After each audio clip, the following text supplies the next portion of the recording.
Je m'appelle Sierra Thompson, et j'avais 34 ans lorsque ma sœur m'a regardé dans les yeux et m'a dit de trouver un autre endroit pour mourir. 3 jours après les funérailles de nos parents, alors que j'utilisais encore une canne à cause de l'accident de voiture qui avait failli me tuer 2 ans auparavant, Victoria se tenait sur le pas de la porte de la seule maison qui me restait et a prononcé ces mots sans une seule larme. Elle avait apporté des cartons de déménagement. Elle avait amené son mari, et elle avait apporté une cruauté dont j'ignorais l'existence en elle. Nos parents venaient d'être enterrés. Les fleurs sur leur tombe n'étaient même pas encore fanées.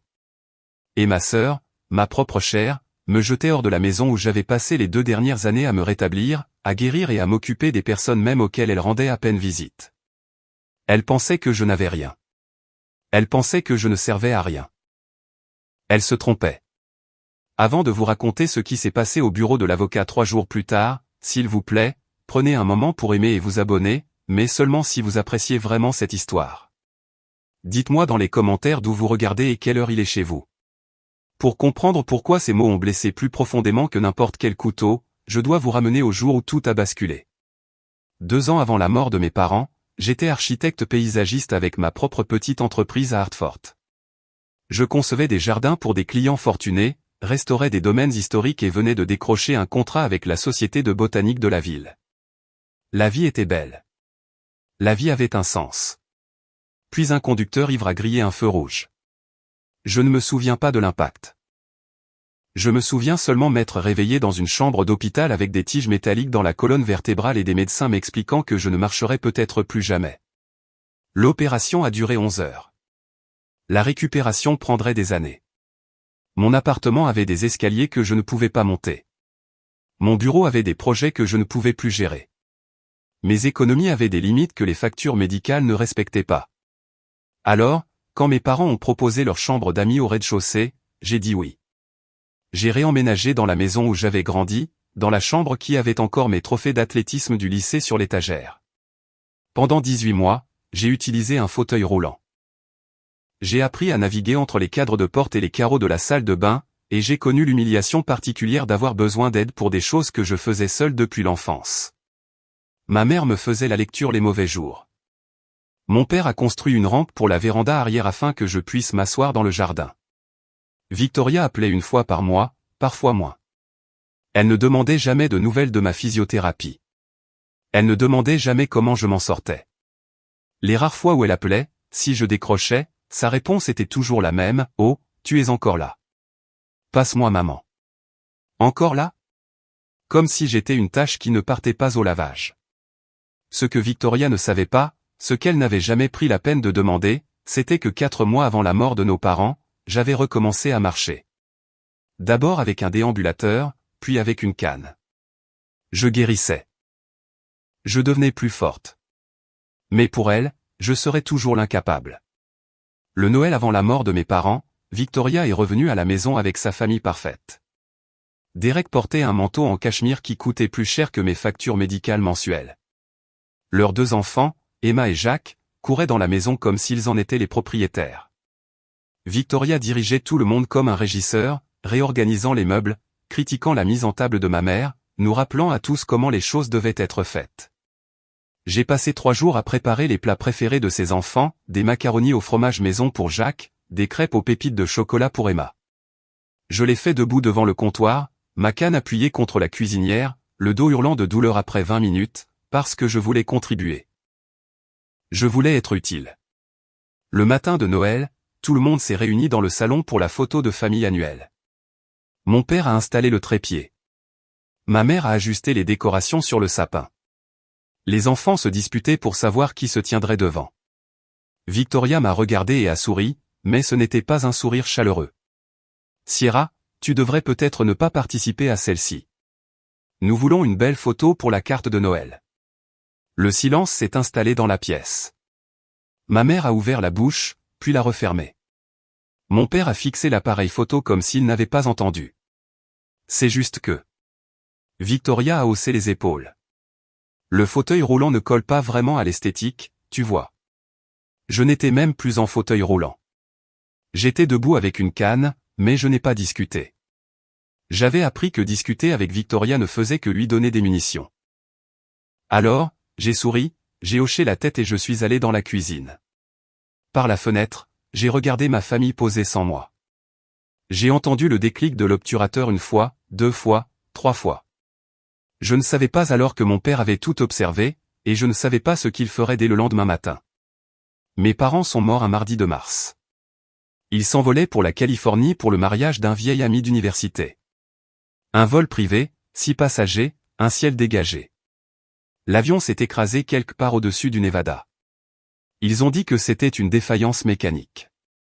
Ils ont dit que c'était rapide. J'étais dans le jardin quand l'appel est arrivé, en train de tailler les roses que ma mère avait plantées il y a 15 ans. Le téléphone a sonné, et 30 secondes plus tard, mon monde entier s'est effondré. Victoria a pris l'avion pour les funérailles. Elle s'est occupée de tout, les arrangements, les fleurs, la liste des invités. J'étais trop anesthésié pour me battre contre elle à ce sujet. Je me suis assise au premier rang pendant la cérémonie et j'ai réalisé que je ne reconnaissais pas la moitié des gens présents. Les amis de Victoria, les contacts de Victoria, des gens qui n'avaient jamais rencontré mes parents mais qui voulaient être vus en train de rendre hommage. 3 jours après les avoir enterrés, Victoria a demandé à me parler en privé. Elle m'a trouvé dans le salon, entouré de cartes de condoléances que je n'arrivais pas à me résoudre à ouvrir. Elle ne s'est pas assise. Elle s'est tenue dans l'embrasure de la porte, les bras croisés, Derek planant derrière elle comme une ombre. J'ai parlé avec l'avocat, a-t-elle dit. Tout me revient, la maison, les comptes, tout. J'ai levé les yeux. Quel avocat? L'avocat. Elle a fait un geste de la main méprisant. L'avocat de la succession de maman et papa. Il l'a confirmé. T'a-t-il donné des documents? Une copie du testament? L'œil de Victoria a tressailli très légèrement. Je n'ai rien à te montrer. Tu as 2 semaines pour trouver un autre endroit où vivre. Quelque chose de froid s'est installé dans mon estomac. Victoria avait dit l'avocat. Pas de nom, pas de cabinet, juste l'avocat. Mes parents faisaient appel à Harold Whitmore depuis plus de 20 ans. Si Victoria lui avait réellement parlé, elle aurait prononcé son nom. Elle bluffait. Ce soir-là, je me suis assise seule dans le bureau de mes parents et j'ai fait l'inventaire de ma vie. Pas de travail. J'avais fermé mon cabinet 18 mois plus tôt quand les factures médicales rendaient impossible le maintien des activités. Pas d'économie. Le peu que j'avais été passé dans les tickets modérateurs, les spécialistes et la parade sans fin d'ordonnances qui empêchaient ma colonne de se bloquer. Aucun revenu. Les allocations d'invalidité couvraient l'essentiel à peine. Et maintenant, apparemment, plus de maisons. J'ai regardé autour de moi. Le bureau de mon père, poli par 40 ans d'utilisation. Le fauteuil de lecture de ma mère, le tissu décoloré là où elle reposait toujours sa tête. La fenêtre qui donnait sur le jardin que nous avions construit ensemble, elle plantait, je dessinais, nous rêvions toutes les deux de ce qu'il pourrait devenir. Cette maison n'était pas seulement 4 murs et un toit. C'est ici que j'avais fait mes premiers pas, que j'avais appris à faire du vélo dans l'allée, que ma mère m'avait appris à cuisiner et mon père à argumenter. Chaque pièce contenait un souvenir. Chaque recoin abritait un morceau de mes parents. Si je partais maintenant, je ne perdrais pas seulement une maison, je les perdrais tous à nouveau. Et pire, je donnerais raison à Victoria. J'accepterais l'idée que je n'étais bonne à rien, que je ne méritais pas d'être ici, que je ne valais rien. Je ne pouvais pas l'accepter. Je ne le ferais pas. J'ai commencé à ouvrir les tiroirs, cherchant quelque chose, n'importe quoi, un indice prouvant que Victoria avait tort. Dans le tiroir du bas du bureau de mon père, sous de vieilles déclarations d'impôts et des photographies jaunies, j'ai trouvé une carte de visite, Harold Whitmore, avocat successoral. Je l'ai retournée. Au dos, de l'écriture soignée de mon père, se trouvait 6 mots, appelle-le. Il sait tout. Mon père n'écrivait jamais de notes. Jamais. Alors pourquoi celle-ci? 3 jours plus tard, Victoria est revenue. J'étais dans le salon, m'entraînant à marcher sans canne. Le physiothérapeute avait dit que j'étais prête à essayer. Je voulais prouver que je pouvais faire quelque chose par moi-même. La porte d'entrée a été claquée. Victoria est entrée en portant des cartons, Derek la suivant avec d'autres. Elle les a jetés à mes pieds, le bruit sourd résonnant dans la pièce. Fais tes bagages, a-t-elle dit. Tu as jusqu'à vendredi. Victoria, j'ai besoin de plus de temps. Je suis encore quoi? Encore en train de faire semblant d'être malade. J'ai eu un accident de voiture. Tu le sais. Il y a 2 ans. Elle a poussé l'un des cartons vers moi. Tu en as profité assez longtemps. Derek a bougé, mal à l'aise. Chérie, peut-être que nous devrions rester en dehors de ça. Derek, tais-toi. Derrière moi, j'ai entendu Rose, l'infirmière qui s'était occupée de mes parents pendant leurs derniers mois, entrer de la cuisine. Elle s'est arrêtée dans l'embrasure de la porte, les yeux écarquillés. À côté d'elle se tenait Maggie, notre voisine depuis 40 ans, qui était venue apporter un ragoût. Elles ont toutes les deux entendu ce qui a suivi. Victoria s'est approchée, assez près pour que je puisse sentir son parfum, quelque chose de cher et d'entêtant. Elle m'a regardé comme on regarde un déchet qui doit être sorti. Trouve un autre endroit pour mourir, a-t-elle dit. Tu es inutile maintenant. Les mots sont restés suspendus dans l'air. Rose a émis un petit son. La main de Maggie est allée à sa poitrine. Victoria ne leur a même pas jeté un regard. Pour elle, elles étaient invisibles, sans importance. Mais j'ai vu Rose faire quelque chose d'étrange. Elle a sorti un petit carnet de sa poche et a noté quelque chose rapidement, discrètement, comme si elle notait les signes vitaux d'un patient. Sur le moment, je n'ai pas compris pourquoi. Plus tard, je comprendrai. Maggie a été la première à bouger. Elle s'est avancée, son corps de 70 ans soudain rigide d'une colère que seules des décennies d'amitié peuvent produire. Elle connaissait ma mère depuis avant ma naissance. Elle m'avait tenu bébé. Elle avait vu les deux filles Thompson grandir, et elle avait clairement choisi son camp. Victoria Eileen Thompson. La voix de Maggie aurait pu couper du verre. Ta mère se retournerait dans sa tombe si elle t'entendait en ce moment. Victoria s'est retournée lentement, son visage affichant une confusion polie. Je vous demande pardon. Qui vous a invité dans cette conversation? Je connais cette famille depuis 40 ans, plus longtemps que tu n'es au monde, jeune demoiselle. C'est une affaire de famille. J'étais de la famille avant que tu apprennes à marcher. Maggie s'est déplacée pour se tenir à mes côtés, sa main trouvant mon bras. Eleanor aimait ses deux filles, mais elle n'était pas aveugle, Victoria. Aucun d'entre nous ne l'était. Quelque chose a traversé le visage de Victoria, de l'incertitude, peut-être, ou juste de l'agacement d'être défiée. Derek s'est avancé, cherchant le coude de sa femme. Vic, viens. On pourra en discuter plus tard. Ne me touche pas. Elle s'est dégagée, sa voix montant. Ma mère m'a laissé responsable. Pas elle. Pas une voisine qui pense avoir le droit de... Ta mère ne t'a laissé responsable de rien. Les mots de Maggie étaient calmes. Définitif. Pas encore. Le silence s'est fait dans la pièce. La mâchoire de Victoria s'est contractée. Elle m'a regardé, puis Maggie, puis Rose, qui se tenait toujours dans l'embrasure de la cuisine avec son carnet. Très bien. Victoria a saisi le bras de Derek et l'a tiré vers la porte. Vendredi, Sierra. Je te veux dehors d'ici vendredi. La porte a claqué derrière eux.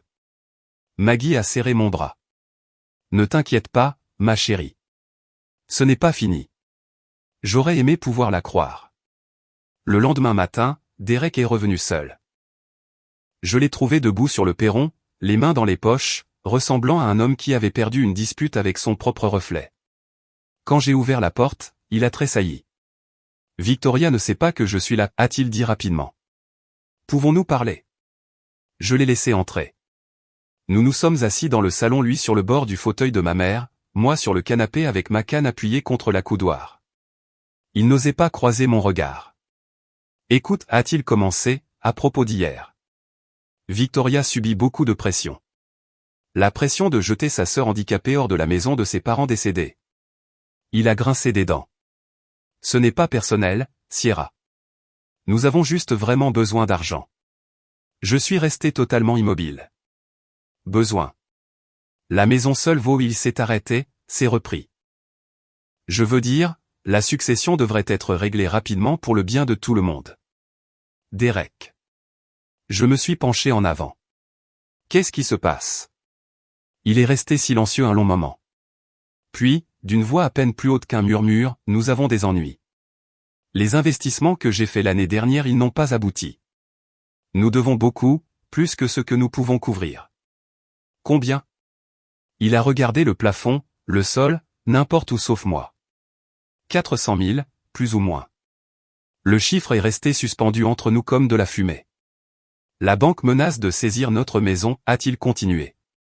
L'école des enfants demande les frais de scolarité du prochain semestre.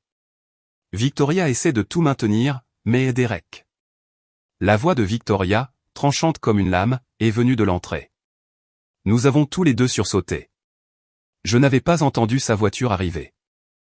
Qu'est-ce que tu fais ici? Elle a saisi son bras, les articulations blanches. On s'en va. Maintenant. Derek m'a murmuré quelque chose pendant qu'elle l'entraînait dehors. C'était peut-être désolé. C'était peut-être aide-moi. Je sais ce que certains d'entre vous pensent en ce moment. Pourquoi ne t'es-tu pas défendu, Sierra?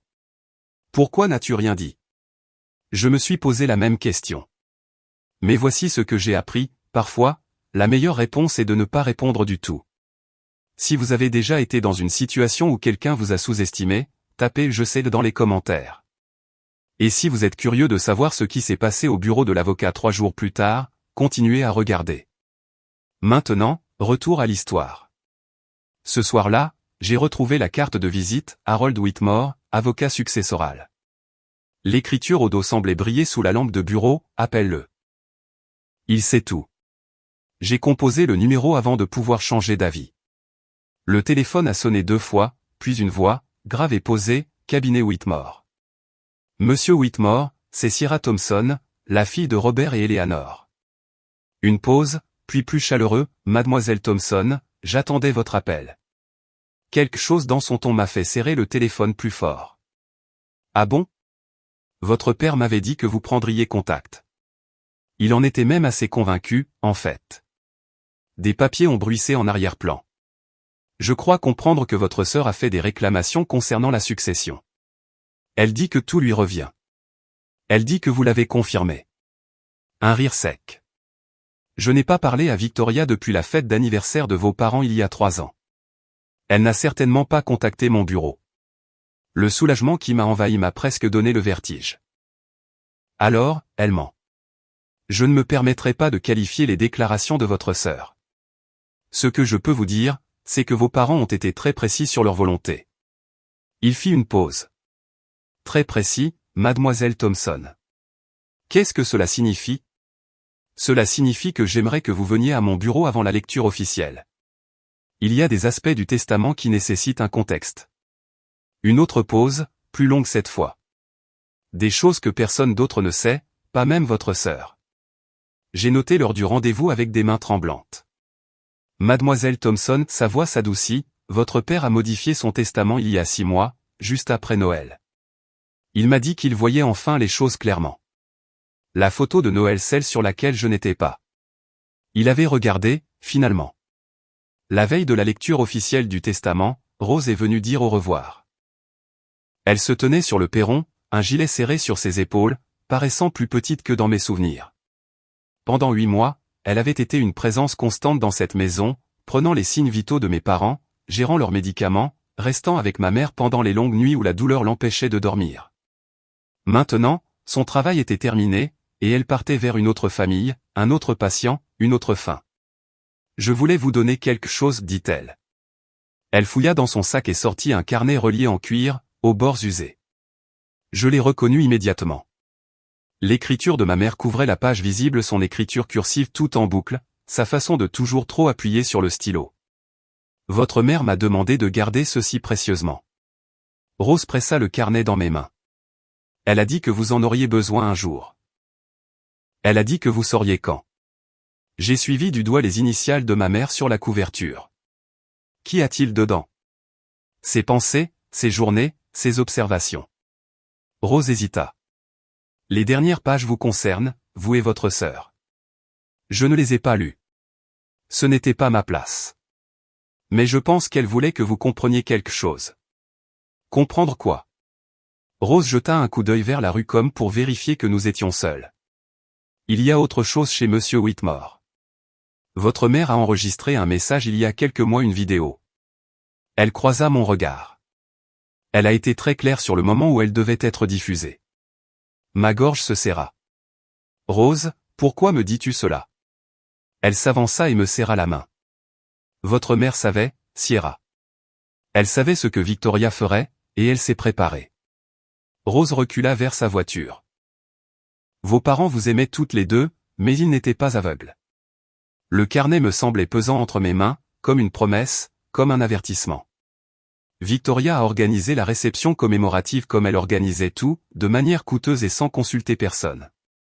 Le restaurant était italien, haut de gamme, le genre d'endroit avec des serviettes en tissu et des serveurs qui se présentent par leur nom. Elle avait loué la salle à manger privée, s'était occupée du traiteur et avait envoyé des invitations sur du papier cartonné crème avec les noms de mes parents gravés en lettres d'or. Elle ne m'avait pas consulté pour le menu. Elle ne m'avait pas consulté pour la liste des invités. Elle ne m'avait absolument rien demandé. Je suis arrivé en retard. Mon taxi était resté coincé dans les embouteillages, et marcher depuis le parking avec ma canne avait pris plus de temps que prévu. Au moment où j'ai atteint l'entrée de la salle privée, Victoria se tenait déjà en bout de la longue table, un verre de vin à la main, prononçant un discours. 40 personnes étaient assises devant elle, des oncles et tantes que je reconnaissais à peine, et des amis de mes parents dont j'avais oublié les noms. Les associés de Derek, le club de lecture de Victoria, une mère de visage, certains en deuil, la plupart simplement là pour être vus. Ils ont travaillé toute leur vie pour cette famille, disait Victoria. Sa voix avait ce ton particulier qu'elle utilisait quand elle voulait que les gens l'admirent. Et je promets d'honorer cet héritage. Cette maison, cette communauté, tout ce qu'ils ont bâti, je le protégerai. Elle disait, cette famille, comme une revendication, comme un titre de propriété. Je me tenais sur le pas de la porte et pas une seule personne dans cette pièce n'a reconnu ma présence. Maman et papa seraient si fiers de ce que nous avons accompli, a continué Victoria. Le nom Thompson perdurera. Je m'en assurais. J'ai serré ma canne jusqu'à ce que mes articulations deviennent blanches. Elle ne m'avait pas mentionné une seule fois. Pas une seule fois. C'était comme si j'avais déjà été effacé de la famille qu'elle était si déterminée à protéger. Quelqu'un dans la foule a remarqué que je me tenais là. Un murmure a parcouru la pièce, les têtes se sont tournées. Le discours de Victoria a vacillé un court instant avant qu'elle ne se reprenne avec un sourire entraîné. Sierra, tu as réussi à venir. La façon dont elle l'a dit comme si ma présence était une légère surprise, une pensée après coup m'a donné la chair de poule. Je me suis frayé un chemin vers un siège vide près de l'arrière, ma canne tapant contre le sol poli dans le silence. Victoria. C'était tante Dorothy, la sœur aînée de mon père, parlant depuis le milieu de la table. Qu'en est-il de Sierra? Où va-t-elle vivre maintenant?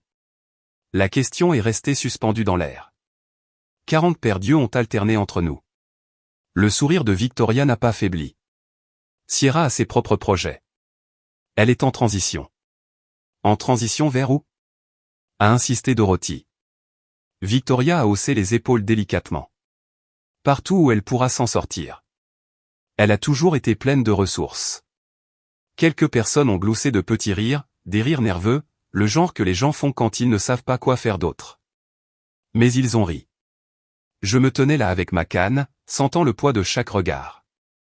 Certains me regardaient avec pitié, d'autres avec jugement. La plupart détournaient simplement le regard, mal à l'aise, impatients de retourner à leur vin et à leur bavardage. Victoria est passée près de moi en allant saluer quelqu'un à une autre table. En passant, elle s'est penchée près de moi. Je t'avais dit de rester à la maison, a-t-elle chuchoté. Tu t'affiches. Je n'ai pas répondu. Je me suis souvenu de ce que Harold Whitmore avait dit quand j'avais visité son bureau ce matin-là, laissez-la parler. Plus elle en dit maintenant, plus le silence sera lourd plus tard.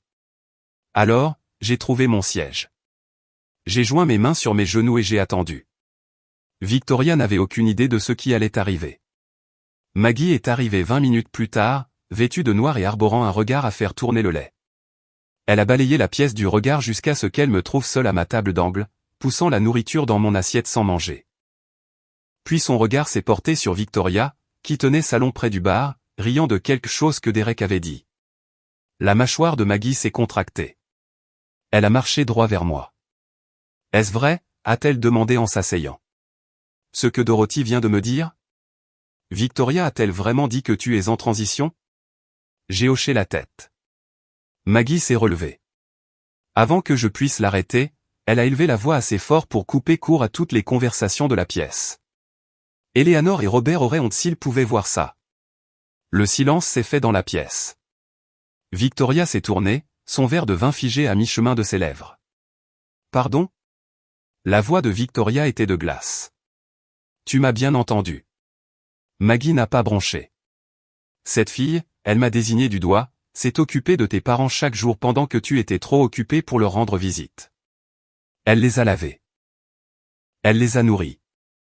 Elle a tenu la main de ta mère quand elle avait peur. La voix de Maggie s'est brisée, mais elle a continué. Que as-tu fait, Victoria? Envoyer des fleurs? Quelqu'un a eu un souffle de surprise.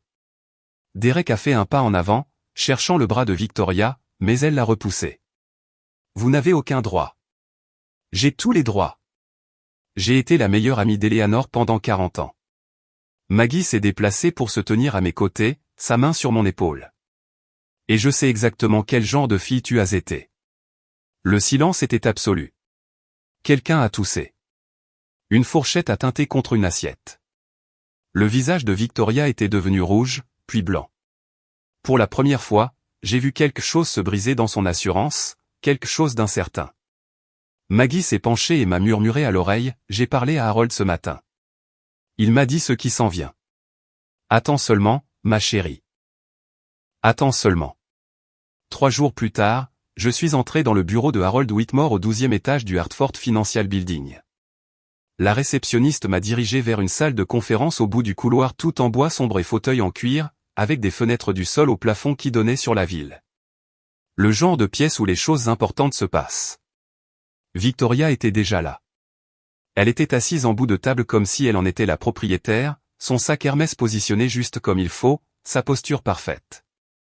Derek était assis à côté d'elle, faisant défiler son téléphone avec l'énergie désespérée d'un homme qui voulait être n'importe où ailleurs. J'ai pris place en face d'eux. Ma canne était appuyée contre la chaise.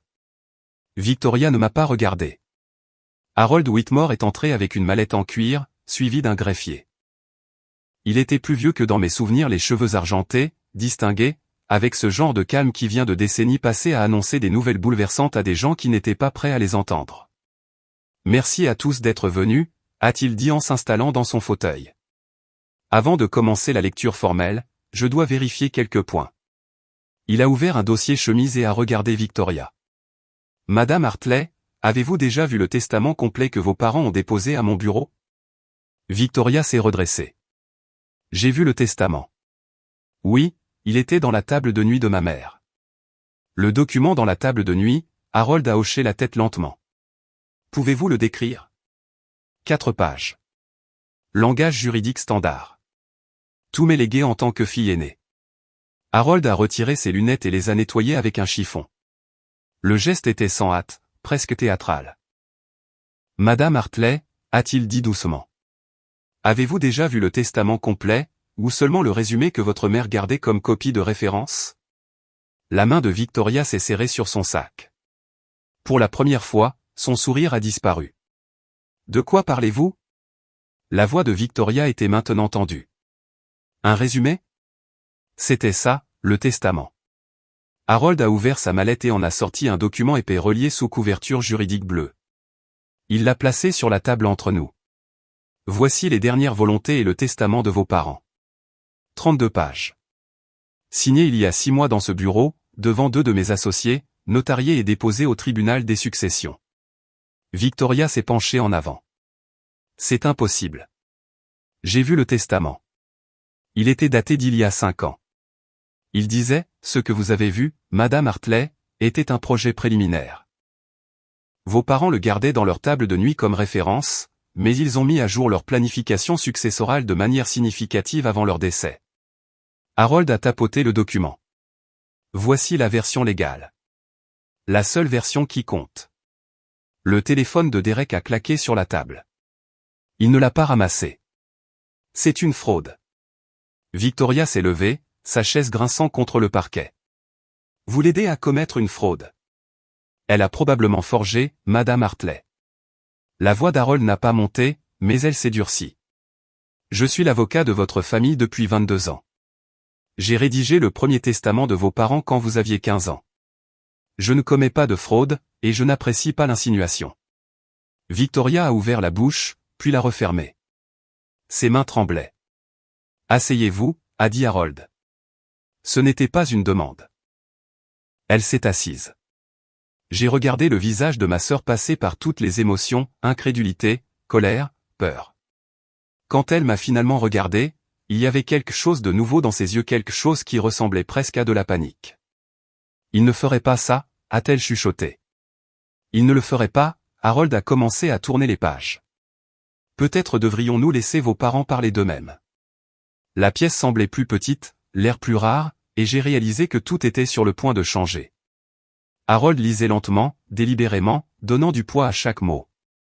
À notre fille, Victoria Louise Thompson Hartley, nous léguons notre portefeuille d'investissement, évalué à environ 14 millions de dollars, à conserver dans une fiducie gérée. Victoria pourra retirer un maximum de 50 000 dollars par an, le reste devant être distribué à ses enfants à l'occasion de leur 30e anniversaire. Victoria a émis un son comme si elle avait reçu un coup de poing. Une fiducie?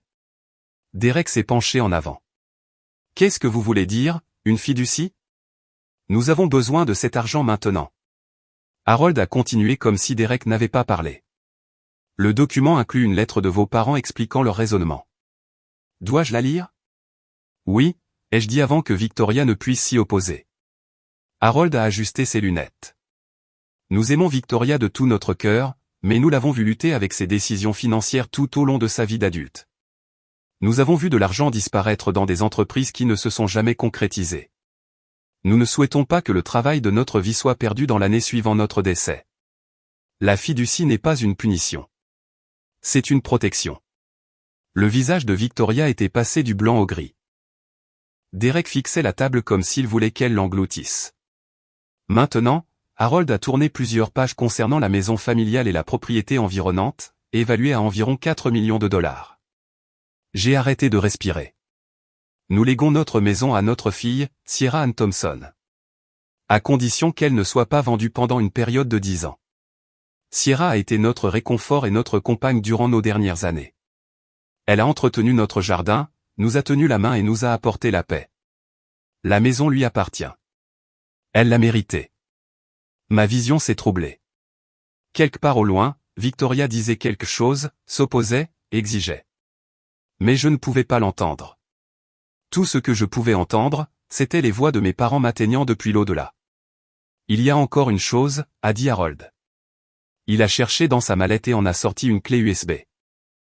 Vos parents ont enregistré un message vidéo à diffuser lors de cette lecture. Ils ont été très insistants à ce sujet. La tête de Victoria s'est redressée. Quelle vidéo? Je n'ai jamais été au courant d'une vidéo. C'était le but, Madame Hartley. Harold a connecté la clé à un ordinateur portable, et un instant plus tard, le visage de ma mère est apparu sur l'écran monté au mur. Elle était assise dans notre salon, dans son fauteuil préféré près de la fenêtre. Mon père se tenait derrière elle, sa main sur son épaule. Ils avaient tous les deux l'air fatigués. Ils avaient tous les deux l'air déterminés. Mes filles, a commencé ma mère. Si vous regardez ceci, cela signifie que nous sommes partis, et cela signifie que les choses se sont déroulées comme nous craignons qu'elles ne le fassent. Mon père a parlé ensuite. Victoria, tu es notre premier-né. Nous t'avons aimé dès l'instant où tu es arrivé, mais l'amour ne signifie pas l'aveuglement. Nous avons observé la façon dont tu traites ta sœur. Nous avons vu la façon dont tu la congédies, la diminues, l'écartes. Les yeux de ma mère brillaient. Sierra, tu n'es pas inutile. Tu ne l'as jamais été. Tu es notre force tranquille. Pendant que Victoria courait après ce qui brille, tu es restée. Tu as pris soin de nous. Tu as été présente. Nous avons changé notre testament après Noël, a dit mon père. Après avoir vu Victoria t'exclure de la photo de famille, après l'avoir entendu dire à ta mère que tu nous tirais vers le bas. Sa voix s'est brisée. Nous n'allions pas laisser notre mort devenir un autre moyen pour toi d'être effacé. Ma mère a tendu la main vers la caméra. Nous espérons que vous pourrez vous réconcilier toutes les deux. Nous l'espérons vraiment. Mais si vous ne le pouvez pas, si Victoria continue sur cette voie, au moins Sierra ne sera jamais jetée hors de sa propre maison. L'écran est devenu noir. Je ne voyais plus rien à travers mes larmes. Mais j'ai entendu la chaise de Victoria grincer alors qu'elle se levait et sortait sans un mot. Si vous avez déjà eu quelqu'un dans votre famille qui a enfin reconnu votre valeur, même si c'était trop tard, vous savez exactement ce que Sierra a ressenti à ce moment-là. Tapez, enfin, dans les commentaires si cette scène vous a touché. Et pour ceux qui se demandent ce que Victoria a fait ensuite, croyez-moi, l'histoire n'est pas finie. La véritable confrontation était sur le point de commencer. Mais d'abord, dites-moi, pensez-vous que Victoria a mérité ce qu'elle a eu, ou était-ce trop sévère? Commentez ci-dessous. Maintenant, retour à l'histoire. Victoria n'est pas allée loin. Je l'ai trouvée dans le couloir à l'extérieur de la salle de conférence, appuyée contre le mur, les bras croisés sur elle-même. Derek se tenait à quelques pas, téléphone pressé contre l'oreille, parlant en chuchotements urgents à quelqu'un, une banque, peut-être un créancier, les gens qui tournaient autour de leur vie comme des requins. Quand Victoria m'a vu, quelque chose s'est brisé. Ce n'est pas juste. Sa voix était brute. Tu ne comprends pas. J'ai une famille à nourrir. J'ai des responsabilités. Tu as une sœur à qui tu as dit de trouver un autre endroit pour mourir. Elle a tressailli. Je ne voulais pas dire, si, tu le voulais. J'ai gardé une voix stable. Tu pensais chaque mot. Tu le penses depuis des années. Tu ne sais pas ce que c'est. Elle pleurait maintenant, le mascara coulant sur ses joues. Les investissements de Derek se sont effondrés. Nous devons 400 000 $. La banque va prendre notre maison. Mes enfants vont perdre leur foyer. Et toi?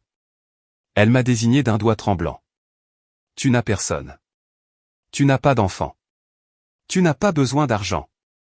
J'ai laissé ces mots flotter dans l'air entre nous. Tu as raison, ai-je dit doucement. Je n'ai pas d'enfant. Je n'ai pas de mari. Je n'ai aucune des choses qui, selon toi, donnent de la valeur à une personne. J'ai fait un pas de plus. Mais je n'ai pas non plus passé des années à traiter ma propre sœur comme une moins que rien. Je ne me suis pas tenu dans la maison de nos parents 3 jours après leurs funérailles pour te dire d'aller trouver un autre endroit pour mourir. Les épaules de Victoria tremblaient. Pendant un instant, elle a ressemblé à la petite fille dont je me souvenais de l'enfance, perdue, effrayée. Mais ensuite, je me suis souvenu de toutes les années où elle m'a fait me sentir sans valeur. Et je me suis souvenu que la compassion a des limites. J'aurais pu la détruire à ce moment-là. J'aurais pu énumérer chaque commentaire cruel, chaque geste méprisant, chaque fois qu'elle m'avait fait sentir que je ne méritais pas d'exister. J'aurais pu lui dire exactement ce que je pensais de sa vie parfaite, de son image parfaite et de ses mensonges parfaits. Mais ce n'est pas qui je suis. Ce n'est pas ainsi que mes parents m'ont élevé. Alors, au lieu de cela, je me suis appuyé sur ma canne et j'ai parlé calmement. Tu m'as dit de trouver un autre endroit pour mourir. J'ai trouvé un endroit. J'ai marqué une pause. Ça s'appelle la maison.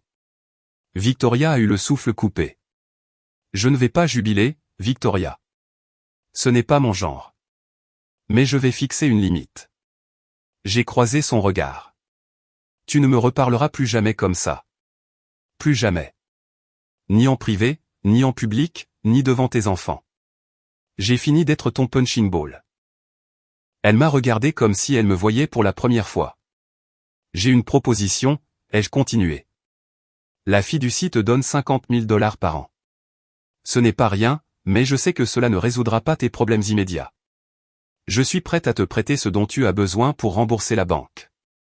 Sans intérêt, avec des conditions raisonnables, de quoi sauver ta maison et garder les enfants à l'école. La bouche de Victoria s'est ouverte, puis refermée. Mais il y a une condition. J'ai levé la main. Tu t'excuses publiquement lors d'un dîner de famille devant tous ceux qui étaient à la réception commémorative. Tu leur dis ce que tu m'as dit, et tu leur dis que tu avais tort. Le couloir était silencieux. Derek avait interrompu son appel téléphonique. Il me regardait comme si j'avais 2 têtes. Victoria a essuyé ses yeux. Et si je ne le fais pas? Alors tu te débrouilles seul. C'est ton choix. Victoria n'a pas répondu. Elle a regardé Derek, qui regardait le sol. Puis elle a rassemblé ce qui lui restait d'assurance, a ramassé son sac et s'est dirigée vers l'ascenseur. Derek a suivi sans un regard en arrière. Les portes se sont refermées derrière eux et je suis resté seul dans le couloir. Harold Whitmore est apparu à mes côtés un instant plus tard, une main douce sur mon coude. Mademoiselle Thompson, nous avons encore des documents à remplir. J'ai hoché la tête et je l'ai suivi dans la salle de conférence. Le greffier était parti. La vidéo était éteinte. Juste Harold et moi, et le poids de tout ce qui s'était passé. Il a fait glisser des documents sur la table, acte, transfert de compte, page de signature. J'ai signé là où il m'indiquait, ma main tremblant légèrement. Vos parents étaient fiers de vous, a dit Harold pendant que je signais la dernière page. Ils me l'ont dit tant de fois. Votre mère surtout. Il a retiré ses lunettes et s'est frotté les yeux. Elle a dit que vous étiez la seule chose qui rendait ces derniers mois supportables. Je ne pouvais pas parler. Elle a aussi dit autre chose. Harold a sorti une enveloppe scellée de sa mallette. Elle m'a demandé de vous remettre ceci après la lecture. Une lettre rien que pour vous. J'ai pris l'enveloppe. L'écriture de ma mère sur le devant, pour Sierra. Quand tu seras prête. Encore une chose. Harold s'est levé et m'a serré la main. Votre père m'a demandé de vous dire qu'il avait changé le testament le lendemain de Noël. Il a dit, la voix d'Harold s'est étranglée. Il a dit qu'il avait enfin compris laquelle de ses filles les voyait comme des personnes et laquelle les voyait comme un compte en banque.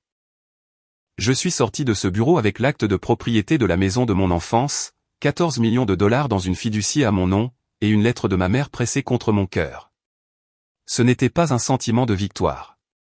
C'était un sentiment de deuil. Un mois plus tard, j'ai emménagé dans la chambre de mes parents. C'était étrange au début, de dormir là où ils avaient dormi, de se réveiller avec la même vue sur le jardin que ma mère avait vu chaque matin pendant 30 ans. Mais c'était aussi une sensation juste, comme s'ils m'avaient réservé une place. J'ai continué ma thérapie physique 3 fois par semaine. La plupart du temps, je n'avais plus besoin de canne du tout. Je marchais seul, je cuisinais mes propres repas, commençant à imaginer ce à quoi l'avenir pourrait ressembler. Le quartier avait changé par petites touches. Les gens qui avaient assisté à la réception commémorative, ceux qui avaient ri quand Victoria m'avait qualifié de « pleine de ressources », traversaient maintenant la rue quand ils me voyaient. La nouvelle s'était répandue au sujet de la lecture du testament, de la vidéo, de ce que Victoria avait dit et de ce qu'elle avait perdu. Ils étaient embarrassés. Tant mieux. Victoria et Derek ont vendu leur maison à Greenwich pour 650 000 $. Après avoir remboursé leurs dettes, il leur restait à peine de quoi payer le dépôt de garantie pour un appartement de 2 chambres dans une ville à 40 minutes de là. Derek a été licencié de son cabinet lorsque ses investissements ratés ont été mis au jour, une histoire de pertes non déclarées et de clients en colère. Il travaillait maintenant dans une banque régionale, pour une fraction de son ancien salaire. Leurs enfants ont été transférés de l'école privée à l'école publique. Victoria disait aux gens que c'était parce que l'école publique avait un meilleur programme artistique. Personne ne la croyait.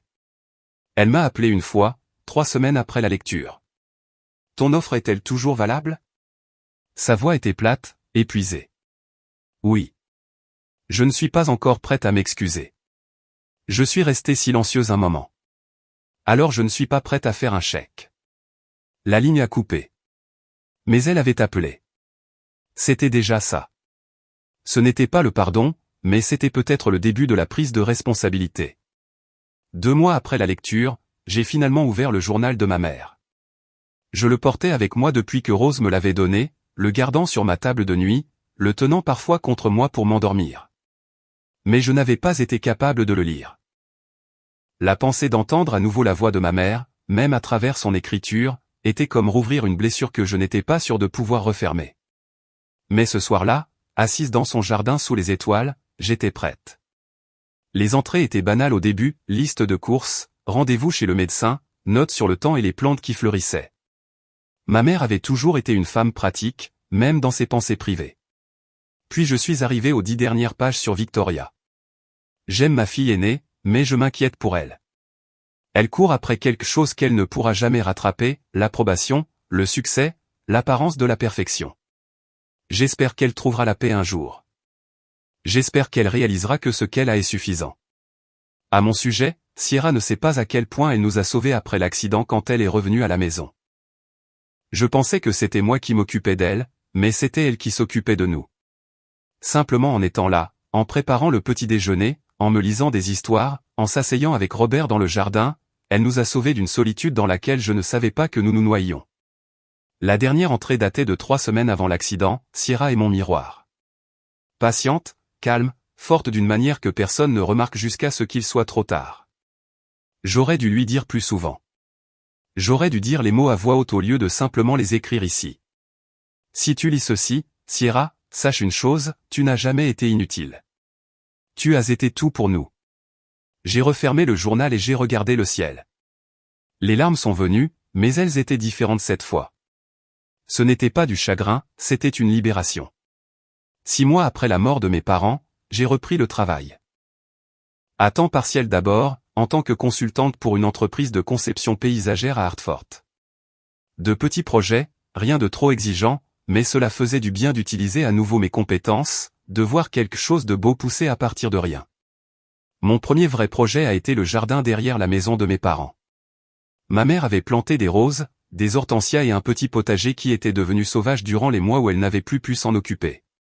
J'ai tout redessiné, j'ai gardé ces roses, ajouté de nouveaux sentiers, construit un petit banc où je pouvais m'asseoir et me souvenir. C'était la première chose que je créais depuis mon accident. Cela ne gagnerait aucun prix, mais c'était à moi. C'était chez moi. Victoria a envoyé une lettre 4 mois après la lecture du testament. Pas un appel, pas une visite, une lettre. J'ai réfléchi à ce que tu as dit, à ce que j'ai dit, à tout cela. Je ne suis pas prête à m'excuser devant tout le monde. Je ne sais pas si je le serai un jour, mais je veux que tu saches que j'essaie de comprendre pourquoi je suis devenue cette personne. Et je suis désolé, même si je ne peux pas encore le dire à voix haute. Je suis désolé. J'ai lu la lettre 3 fois. Puis je l'ai mise dans le tiroir de mon bureau à côté du journal de notre mère et de la carte de visite de notre père. Ce n'étaient pas les excuses que j'avais demandées. Ce n'était pas public. Ce n'était pas une prise de responsabilité. Mais c'était quelque chose. Nous n'étions pas proches après cela. Nous ne le serions probablement jamais. Mais nous pouvions être dans la même pièce sans prétendre que l'autre n'existait pas. Nous pouvions échanger des cartes d'anniversaire. Nous pouvions peut-être construire quelque chose de nouveau. Mon nom est Sierra Thompson. On m'a dit que j'étais inutile. On m'a dit de trouver un autre endroit pour mourir. J'ai trouvé la maison à la place. Si l'histoire de Sierra vous a rappelé que votre valeur n'est pas définie par ce que les autres pensent de vous, je veux vous entendre. Tapez « Les limites comptent » dans les commentaires si cela a résonné en vous. Et si vous avez déjà été sous-estimé par votre propre famille, partagez votre histoire ci-dessous. Je lis chaque commentaire. Si vous voulez plus d'histoires comme celle-ci, regardez la vidéo dans la description. Et n'oubliez pas de vous abonner pour ne pas manquer la prochaine. Merci d'avoir regardé.